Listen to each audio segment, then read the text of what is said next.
শিবির যে কাজটা করেছে তারা এখনো অনেকের কাছে একটা অভয় জায়গা দিচ্ছে যে আবার যদি গণরুম গেস্টরুম ফিরে আসে আমরা আপনাদের পাশে দাঁড়াবো, গণরুম গেস্টরুমকে আমরা আবারও বিলুপ্ত করবো আপনাদের পাশে দাঁড়িয়ে।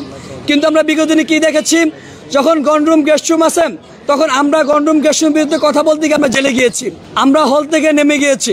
কিন্তু আমরা দেখেছি বিপরীতে শিবিরের যে বর্তমান যে আগের যে সভাপতি তারা কিন্তু হ্যাকমত অবলম্বন করে হলে থেকেছেন।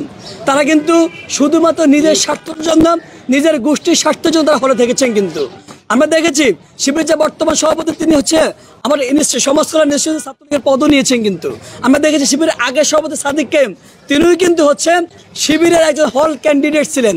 ছাত্রলীগের হল ক্যান্ডিডেট থাকলে কতটুকু ছাত্রলীগের কায়দাটা চর্চা করতো সেটা আপনারা ভালো করে জানেন। কিন্তু এখন এসে তারা নতুন করে বলতেছেন আবারও যদি গণরুম গেস্টরুম চালু হয়, আবারও যদি কেউ আপনাদেরকে হুমকি দামকি দেয় আমরা আপনার পাশে দাঁড়াবো। কিন্তু শিক্ষার্থীরা কি বলতে দেখেন, শিক্ষার্থীরা বলতেছে আরে ভাই আপনি তো এখনো প্রকাশ্যে আসেন নাই, আপনি নিজে সন্দিহানের মধ্যে আছেন। যে ব্যক্তি, যে পার্টি, যে সংগঠন নিজে এখনো সন্দিহান আছে যে আবার গণরুম গেস্টরুম আসলে আমি কোন হ্যাকমত অবলম্বন করবো, আবারও ছাত্রদল পরে যাবো কিনা, সেই ব্যক্তি কি ওই শিক্ষার্থীদের পাশে দাঁড়াবে, এটা কনসার্নের বিষয়।